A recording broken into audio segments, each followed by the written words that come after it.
Hey, welcome to the People Power Lunch Hour show on PhillyCAM TV and WPPM 106.5 FM. I'm your host, Vanessa Maria Graber. On today's show, we're going to be talking with Amer Sajed, who is organizing with other groups here in Philadelphia a campaign to register people to vote and to get more diverse and young people involved in voting. We'll talk about civic engagement, democracy, and more on this edition of the People Power Lunch Hour show. We're going to take a short break, and when we come back, we'll have more with our guests.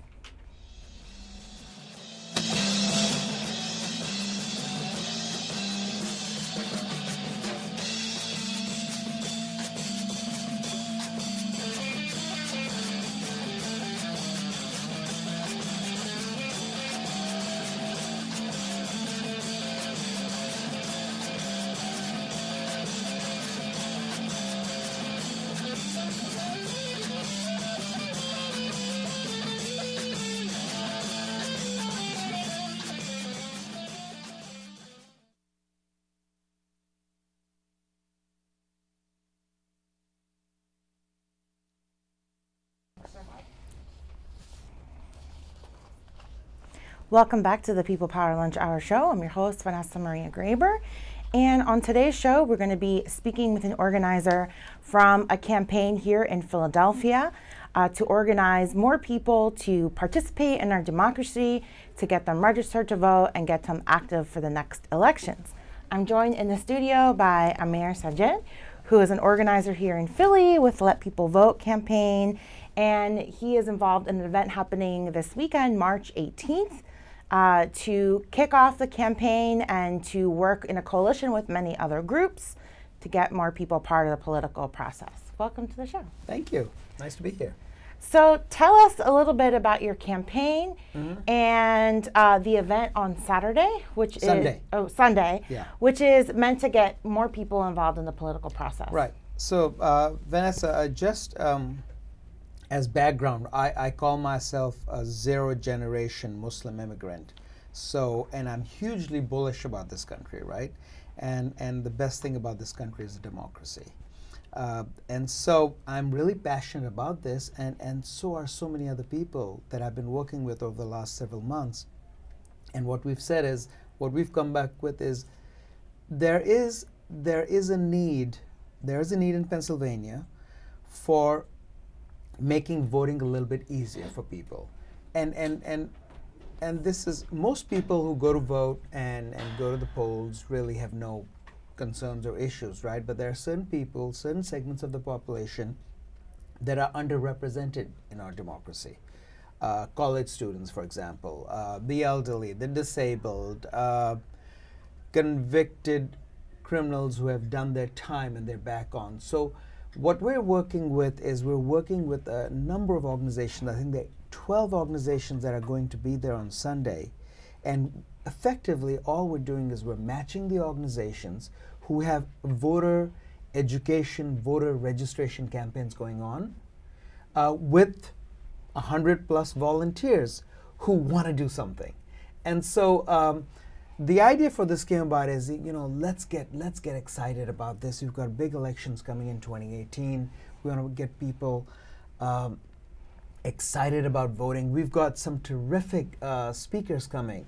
So Helen Gim, who is a Philly council person, she's going to be our keynote speaker. We've got Janavi Rao, who is a high school senior at Conestoga, who's done some tremendous work in organizing voter registration drives among high school students. She's going to be speaking. So we're really, really excited about this. Yes, some of the organizations are Next Gen America, College Student Voter Registration. The campaign that you spoke about with the high school students is the 2018 New Voters Campaign. MGAGE. MGAGE, yeah. That's the Muslim Voter Registration. The NAACP, working with those returning citizens who have their voting rights restored, Citizens for Better Elections. Of course, the Power Coalition, who was on People Power Lunch Hour a few weeks ago. The League of Women Voters, Fair District PA, shout out to them. They're also in People Power Lunch Hour talking about gerrymandering and Planned Parenthood, the Women's March PA, Liberty Resources, the PhillyCAM member, and CMAC. voter registration for immigrants. These are all really great organizations. Tell me if there's been more excitement or more momentum, I guess, after the slurry of wins in the fall 2017 elections. For the Democrats. Yes. So just to be very clear, this is a completely nonpartisan initiative, and we have Democrats and Republicans who are going to be there. However, amongst Democrats, we have seen a tremendous sense of optimism, and I think it's great for any. So we are not only targeting Democrats to do this. We're targeting Republicans and Democrats because we do believe that democracy is better the more people there are who are out there voting. So yes, there has been a tremendous momentum in activism and activists over the last year or so. And so one of the things we want to do is we want to actually galvanize that. We have so many groups out there doing very similar stuff. So we said, hey, why don't we bring them all together? Why don't we bring the groups together? Why don't we bring the volunteers together?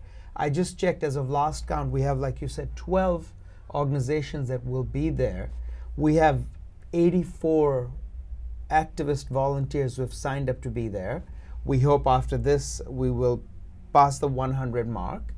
And it's for 2 hours on a Sunday afternoon. And by the way, in this cold weather, Vanessa, you want to be indoors. So this is at St. Joe's Cardinal Foley Center. It's going to be a fabulous event. That's great, and it's nice to know that we have so many open and engaged organizations here that want to work directly with the community. What are some of the biggest challenges to getting people to register to vote, and then also to get to the actual voting booth? I think if you think about it, and it's kind of strange because we have some states that are way ahead of some other states, right? So I would say Pennsylvania is good at a couple of instances. For example, Pennsylvania is good at restoring the voting rights of convicted criminals. However, we're not very good at educating them that they can vote and they should vote and what they should, about the issues. So we don't do that well necessarily. Other states, I think one of the best examples is states where when you get a driver's license, you're automatically registered to vote. We don't have that here. That makes it difficult. I mean, for high school students, they're very excited. They get driver's licenses, but they're not registered to vote. At 18, there's no automatic registration of voting here. Other states have that. We have other states also allow expanded voting hours. So, we have states where you can vote for a week or so. We have that Tuesday. And we have that Tuesday. It's not even a weekend. We have that's another story, right? We have that Tuesday, but we have examples. I mean, one of my fellow activists, she was talking to someone who actually was driving college students to voting polls, and that person said, look, I work all day long, and I don't have the time to go actually and vote. And people who are economically disadvantaged, people who are working by the hour, if they take time out, they don't get paid for that. Another one of my activist colleagues is a freelancer, and she said, you know what, I get paid by the hour, right? And so for me to go out and vote, I give up part of my paycheck. So those are some of the concerns. Absentee balloting. In other states, it's a no excuse process. You can ask for it and you get it. Here, there has to be a valid excuse. Whether you're traveling out of the country, and if you're not well, you actually have to get a doctor's letter. That's crazy.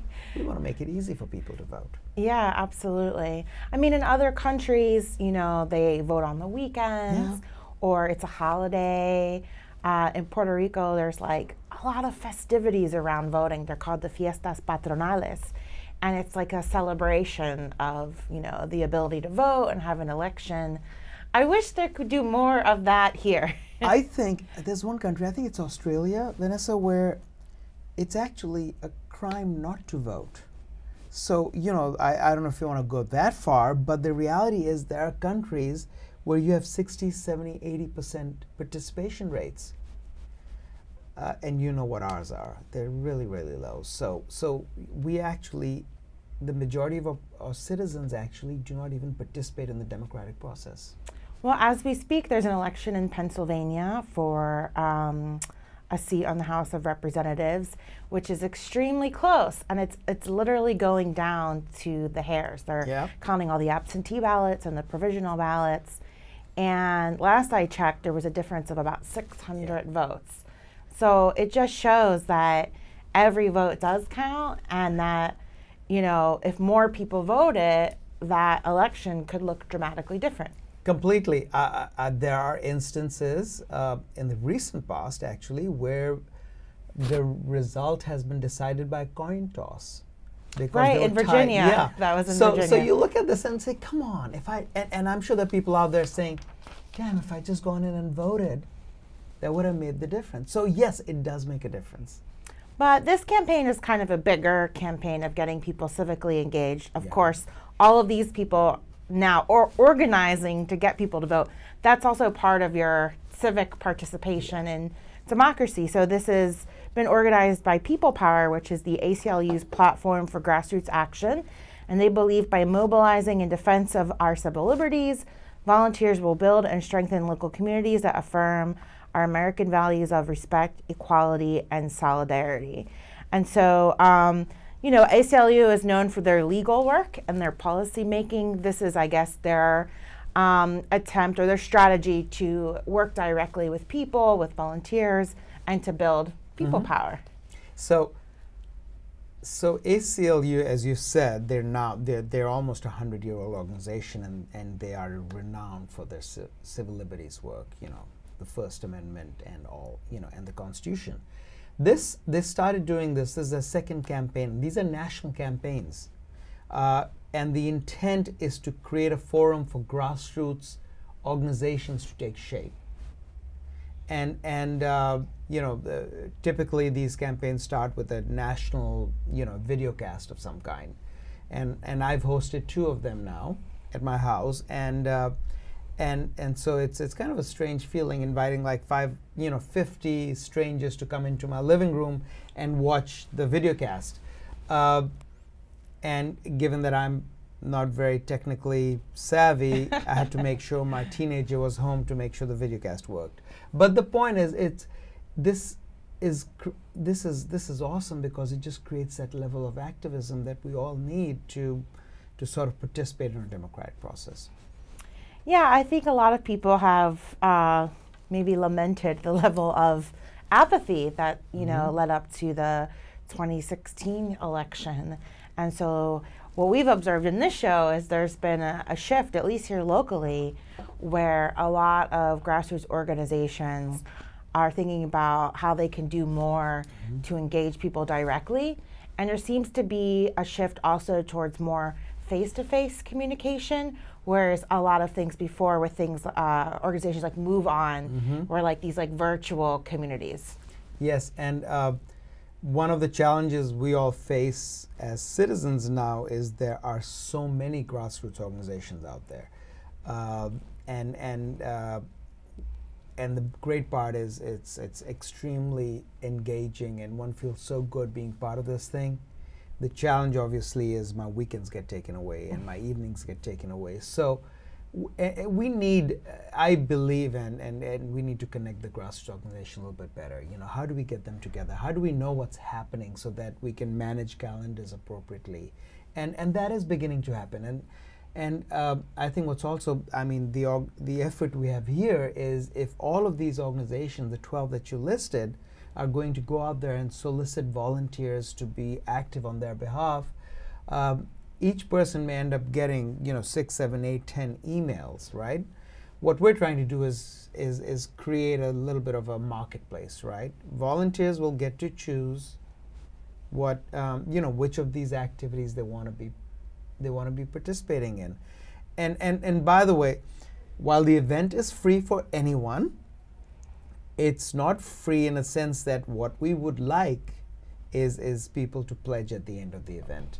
we want to bring somehow, some way, we want to get more voters out there. And so we want volunteers to actually find the organization that appeals to them, sign up to be part of their activity, and then just pledge to go ahead and do that. That's great. If you're just tuning in, you're watching and listening to the People Power Lunch Hour show at PhillyCAM. And my name is Vanessa Maria Graber, and I'm talking about civic engagement, mobilizing voters with my guest, Amer Sajed, who is working with People Power, Let People Vote campaign here in Philadelphia.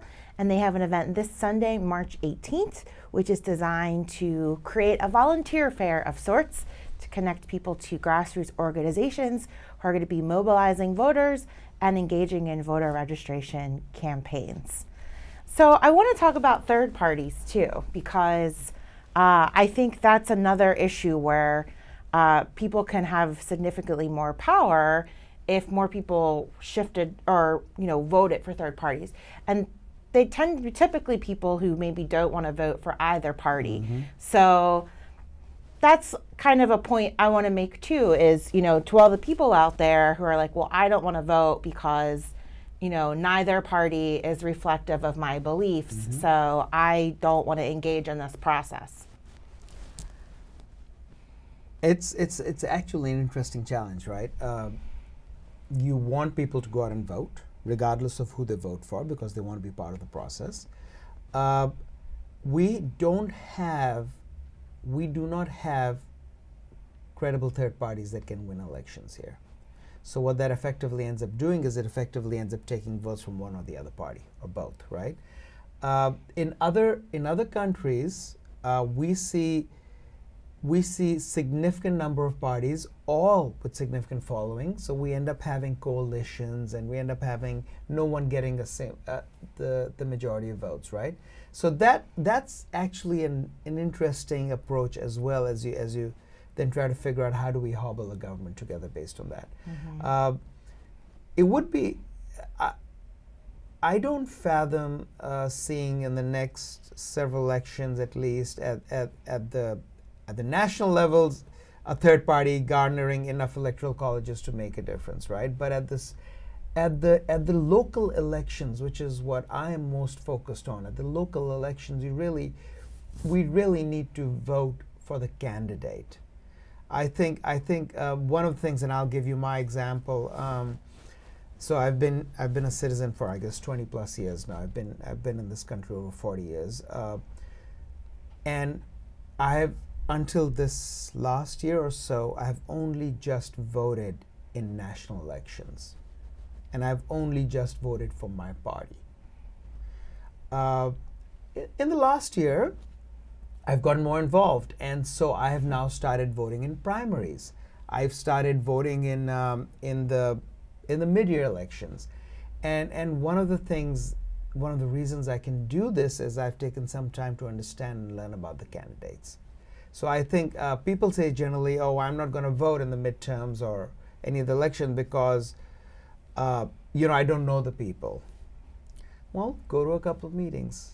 Make a little bit of an effort, right? And so that's what I would recommend. And then the third party thing comes right back in, because then it doesn't matter what the party is. You're voting for the candidate that you believe would be best representing you.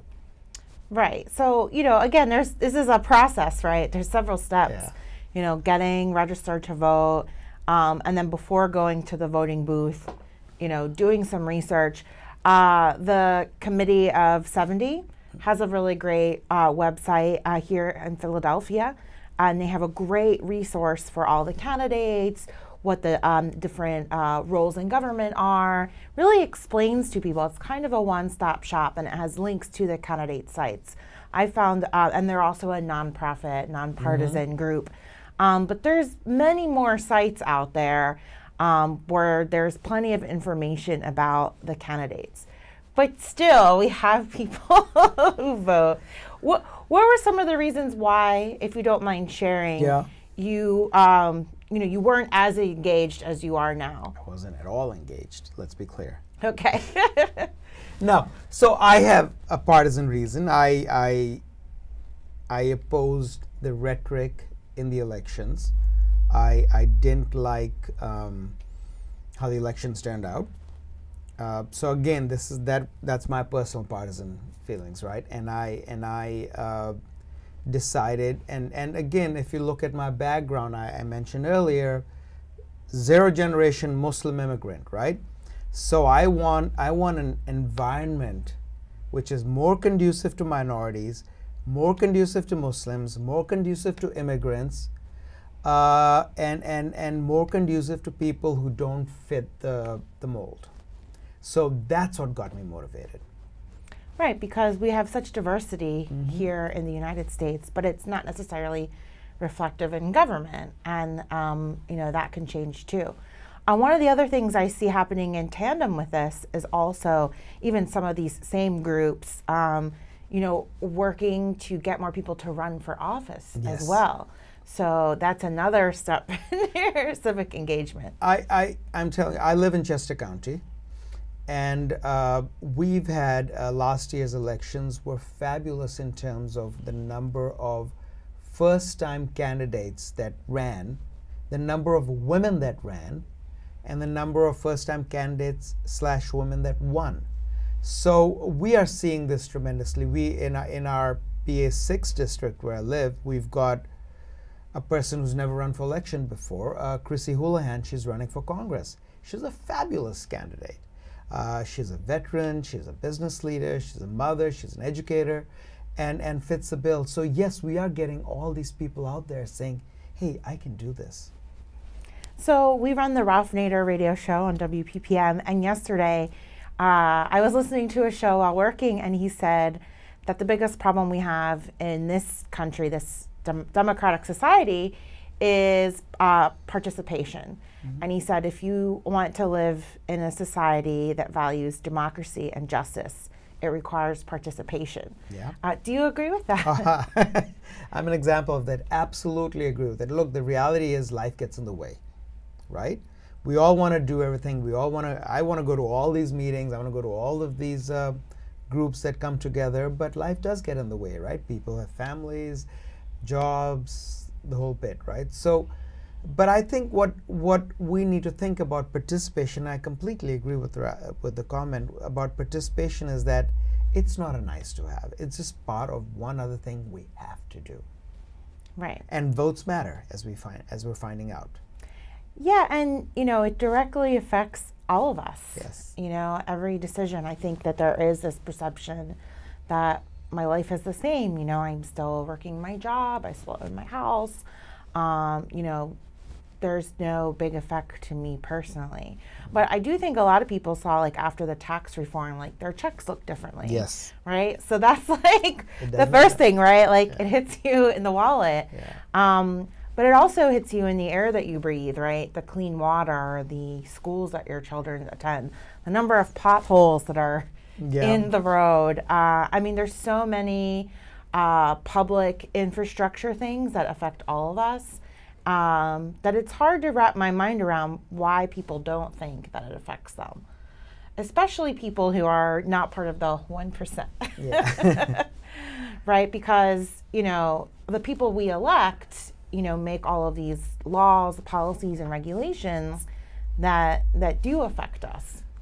I think, and this is just my perspective, Vanessa, I think it's because we and I am part of this, is we have not spent enough time educating ourselves on the issues, on the candidates, and so what happens instead is things happen to us, as opposed to us being part of the things that make the changes happen. That's part of the first step, though, is starting to vote, starting to read about the candidates. You're slowly going down the rabbit hole, if you will. Look, I'm hugely optimistic, right? I think this will happen. I think one of the best things that came out of the 2016 election is the level of activism that has gone up. And we'll certainly see that in 2018 with the midterm elections. So I want to just remind people about the event one more time. It is this Sunday, March 18th. And where's it at? It is at the Cardinal Foley Center at St. Joseph's University. That's right. And so if you would like more information, you can look online. We can share the event on our PhillyCAM website. But you should definitely check out People Power. Again, that's the ACLU's platform for grassroots action. And the campaign is called Let People Vote. Okay, so before we wrap up, just tell people one more time, why they should volunteer their time, because voting is one thing, getting educated is another, but actually being a volunteer, as you are, requires something more, right? Yeah. Well, it's very simple. Every vote matters, and our democracy, each vote has the same weight. So it's really important that we have a diverse number of voters who are going out there and voting, so that we have a good representation from college students, from minorities, from Muslims, from women, from the elderly. And some people, it's easier to vote than for others. So being a volunteer, we're pledging, we're committing to making sure that we provide equal representation to every Pennsylvanian out there. I think those are all good reasons to get involved. Again, you can check out the website peoplepower.org for more information. You can search for an event in your state. So if you click on Pennsylvania, you can find out what's going on all over. If you are listening out of state, there's events happening somewhere near you. I want to thank our guest, Amer Sajed, for joining us here today on the People Power Lunch Hour show. Thank you so much. Thank you for having me here. All right, we're going to take a short break, and when we come back, we're going to talk about the high school student walkout happening today here in Philadelphia and all over the country. We have a group of PhillyCAM Youth Media students who are documenting the event, and we'll show you live coverage from the walkout when we come back. Thanks for listening. You're watching People Power Lunch Hour on PhillyCAM TV, on Comcast and Verizon, and on WPPM 106.5 FM.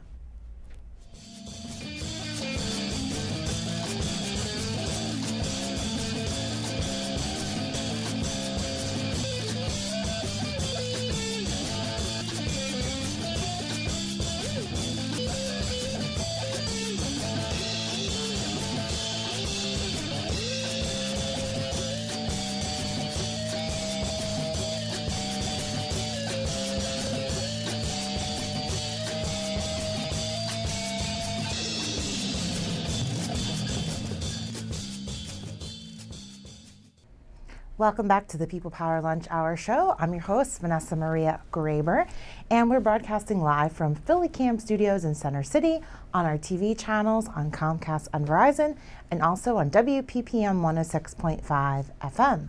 In the second half of our show, we're going to be featuring some coverage from the National Student Walkout today here in Philadelphia. Students marched from the Philadelphia School District headquarters on Broad Street all the way to City Hall. To accompany them, we've sent a team of our youth media producers who are documenting the event, which is meant to show solidarity against gun violence in schools, not just in Philadelphia, but all across America. Students have been walking out in Delaware County and Montgomery County as well. Some of the demands that the school safety march has put forth are not just changes to the federal laws around gun access, but also some things that are affecting them locally here in the schools. One of the demands includes a divestment from school police officers. A statement that they put out said, "An improvement in mental health resources throughout Philadelphia cannot happen without an intentional and accountable effort to divest funding and shift budgeting from school police officers to other necessary programs that actually promote a nurturing school environment. The expansion of police presence and security personnel and equipment in schools must end, as it only promotes a culture of fear rather than reinforcing the creativity and voice of the students." Again, this is put forth by the Philadelphia Student Union. One of the other things they're asking for is comprehensive mental and emotional health services, more access to counselors, therapists, and mental health resources. They say, "We want all schools in Philadelphia to provide a comprehensive program for mental health services so students can be proactively and consistently supported when dealing with emotional, mental, and social concerns." Also on the list, more guidance counselors and social workers for students. There have been many budget cuts all over the nation, and many schools suffered by having to cut arts and music programs, but also reading specialists, guidance counselors, and social workers who are permanently placed at the schools.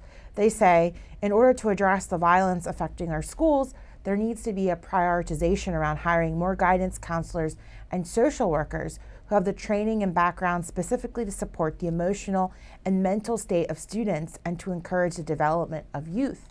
One might also argue that students here in Philadelphia don't just encounter violence in schools, but also in their neighborhoods.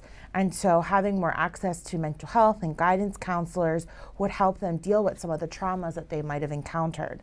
Also on the list, expansion of restorative justice practices. Restorative justice is key in building relationships between students, parents, teachers, school staff, and community. Philadelphia Student Union goes on to say it's an alternative to the presence of police and armed teachers that promote emotional intelligence and communication, which are essential skills to be honed for use after graduation. Finally, they also have protection for students and families from ICE arrests around schools, and then gun control that does not result in targeted policing of Black and brown bodies. They're asking to enact legislation that restricts the access of assault rifles or weaponry used in mass killings without thorough screenings and processes for mental and or emotional, criminal, and social concerns. So there are a number of bills being referred to the House Education Committee here in Pennsylvania. Some of them include adopting a bullying policy, making sure that school districts have language, for dealing with those types of situations, policies around dating violence, establishing a policy permitting school personnel access to firearms in the school building, and so forth. So we're going to go to some footage that was captured today from the march, the walkout. It started at 11:30 a.m. Again, they met at the Philadelphia School District headquarters. And some of the people that are talking today include Kyla Coffey from the Philadelphia Student Union, who is going to talk about divestment from school police, Curtis Handy from Get Hype Philly, talking about comprehensive mental and emotional health services, Kendra Brooks from Parents United, Naja Whitehead from Tough Girls, Cindy Perez Nieto from Juntos, Tanya Ba from the Caucus of Working Educators, and also Jerry Jordan, Philadelphia Federation of Teachers, Councilwoman Helen Gim, and Senator Vincent Hughes. So stay with us. We're going to go to some of the coverage that was recorded today for the National School Safety March here in Philadelphia. Hi, I'm Addie from Poppin', and I'm live with PhillyCAM here today at City Hall, and we're here in support of the protest happening to end gun violence. Students from all across the city, from different schools, are here protesting the violence that is happening in our schools. So, hi, what's your name? Hajar. What school do you go to? Central High School. Do you feel safe in your school? I don't know anymore. There's always a possibility of something happening with all the entrances and exits we have. It's just the security at the door is not enough. So is there a police presence in your school? And if so, does that make you feel safe? Is there anything that the school could do to help better make you feel safe? We have security guards, yes, and they monitor us when we enter the building, but that's only around 8 o'clock, so I feel like if there were somebody stationed at most of the exits all the time, I would feel more safe. So what would you say to a policymaker here in the city who has the power to make change and ensure that you better feel safe in your school? I just want them to try to understand how we feel. We're in school and we're learning, but we always have that thought in the back of our mind. If there's somebody going to come in with a gun, or if somebody's going to come in and try to hurt us. So maybe they should, I don't know, try to help control who has access to guns. And yeah. So is there a sufficient amount of guidance counselors in your school? And if so, do they make you feel safe? We have around 2,500 students with 5 guidance counselors, so I don't think so. And most of them are focused on helping us get admitted to college instead of like mental health or how we're feeling in school. And it's not their fault, but I just feel like we need a little more. So what do you hope the outcome of this march is here today? I hope to raise awareness for the lack of gun control that we have, and I just hope that maybe somebody up there will see it and they'll think, oh, maybe change needs to happen. Okay, thank you.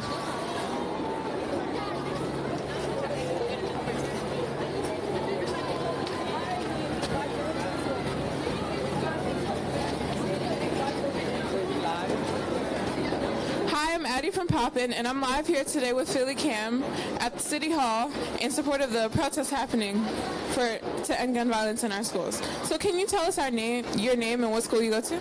My name is Davion Williams, and I go to Academy at Palumbo. So do you feel safe in your school? Somewhat, because we have a detector that everyone has to go through in the morning. So I know that like nobody's bringing anything illegal or anything that can harm anyone inside the school. But a lot of schools that I know, like some of my friends, they don't have that in their school and they don't have to go through a metal detector. So I know that they tell me like people be bringing things they shouldn't be bringing into the schools. So is there police presence in your school, and if so, does that make you feel safe? Well, we only have 2 police officers, so I don't think that's enough for as many kids to go to my school. I wish there were more, but I really don't know how that works and how they award officers toward schools. So what do you think policymakers or legislators in the city or even officials at the school district can do to ensure that you and your peers better feel safe in your school? I think really just make sure that they install policies to make sure that there are metal detectors in the schools and there are enough staff members and police officers in the school just in case anything was to happen, that they're there to protect the students and faculty members. Also just to make sure that these policies that certain senators and certain members of the House are trying to pass with these getting teachers guns aren't passed, because I think that can actually lead to it being less safe inside the school environment. I agree. So what do you hope the outcome of this march is today? I hope that our voices are really heard, and I hope that the senators and members of the House of Representatives really pay attention and really see that who the law is affecting, because it's affecting us, it's affecting the students, and I really hope they pay attention and really see that we're out here and we don't want these guns in our schools. We don't want our teachers having guns, and I really hope they pay attention to it. So if there was one thing that you could say to a legislator or policymaker, what would that be? Protect our students. I would probably say protect our students, please. Don't let these guns come in our school. Okay, thank you.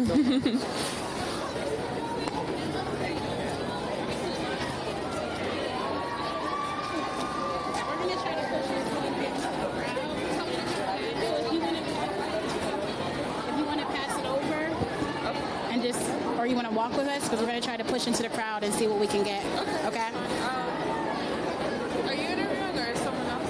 I don't know if we're going to do any more interviews right now. We're just going to try to push into the crowd. Okay.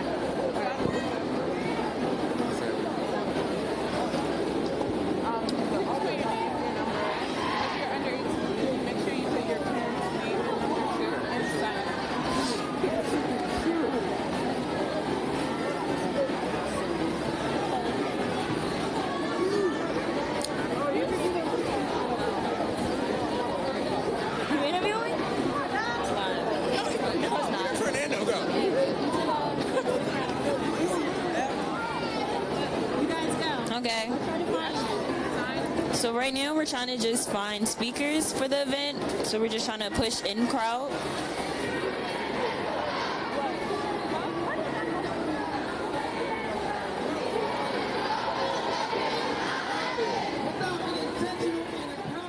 I think we found them. The guy right there. Hey, welcome back to the People Power Lunch Hour show.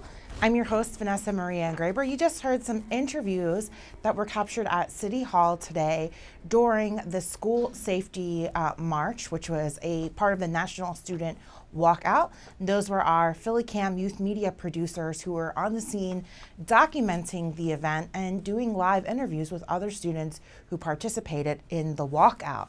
One of the things I wanted to inform you about is a student roundtable event that is happening this week with council members Helen Gim, Bobby Heenan, and Mark Squilla. And they're doing this in partnership with the Philadelphia Student Union, Youth United for Change, Viet Lead, Asian Americans United, the Food Trust, and the Philadelphia Youth Commission. It is an interactive roundtable to listen to the voices of students to have a conversation with city council people. The event is Thursday, March 15th from 4 to 6 p.m. It's in the mayor's reception room at City Hall on the second floor. Again, one more time, that's the student roundtable Thursday, March 15th from 4 to 6 p.m. in the mayor's reception room, second floor, City Hall. We're going to go back to some of the images that were captured during the event. We just have a few more minutes of clips before we wrap up our show. But again, some of the demands that the students are making are divestment from school police officers, access to comprehensive mental and emotional health services, more guidance counselors and social workers, an expansion of restorative justice practices, protection for students and families from ICE arrests around schools, gun control that does not result in targeted policing of Black and brown bodies. Again, these are all being put forth by members of the Philadelphia Student Union. They seek to share in solidarity with the Parkland student mobilization by bringing the coverage home to Philadelphia, taking leadership from their youth to set a vision for making sure their schools, communities, and hearts are centered in restorative relationships. So again, you can find more information about some of their demands and some of the accompanying legislation that's being referred to the House Education Committee on their website if you search Philadelphia Student Union. All right, we're going to go to some of those images that were captured early on today. Stay tuned. You're listening to the People Power Lunch Hour show on WPPM 106.5 FM and watching live on PhillyCAM TV on Comcast and Verizon. We'll be right back.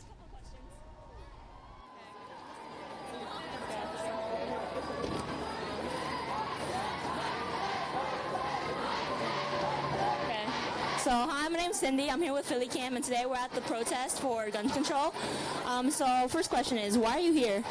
I'm here to support students walking out against gun control in schools. How do you feel about being here? I feel powerful as a student. I feel like the students together walking out of schools and becoming one together, I feel like it's a really powerful experience, and I feel like it makes the students feel powerful. I feel like we have a voice being here all together. I agree, since we are the future and everything. So do you feel safe in your schools, and what makes you feel safe in school? Honestly, I feel torn between if I feel safe or not, because I feel like you can't predict what's going to happen at school. I feel like at my school specifically, like the security is really lenient, so it's like hard to predict what might happen. Do police make you feel safe in your school? No, they don't make me. If I'm being honest, they don't make me feel safe in school. I feel like the security in my school is really lenient. They're not really strict. I feel like in my school, anybody can walk in and out as they please. Like, it's not really strict with. I think it's something to do with like the school district. Yeah, I think it's something to do with the school district and the lack of funding. I feel like they put the money that they do have, they put it towards things that don't matter. And I feel like the students matter, and they put it towards things that don't benefit the students. Do you have any sufficient guidance in your school? Guidance counselors? Oh, yeah, we have guidance counselors in our school. My guidance counselor, Ms. Conde, I feel like she's really helpful, and she's a really good person to go to talk to about anything. What do you hope the outcome of the march is? I hope the outcome of the march is that our voices will be heard by important people. I see that the press is here, and I hope that by the press being here, like, our voices and our will to want to be heard will be like seen by people, and they will like take us seriously. Totally agree with that. So, and one last question is, what do you hope to learn from all of this? I hope hope to learn I hope to learn more about others people's, like, the way that other people are oppressed, because, like, some people, I'm sorry, some people are, I feel like everybody doesn't have a chance to get their voice heard, and I hope to learn about other people and the common cause. Like, everybody's here for a common cause, so yeah. So thank you so much for answering the questions. Have a good day.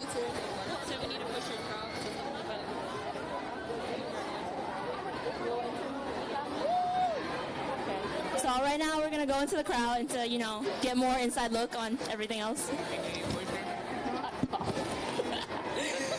It's all you.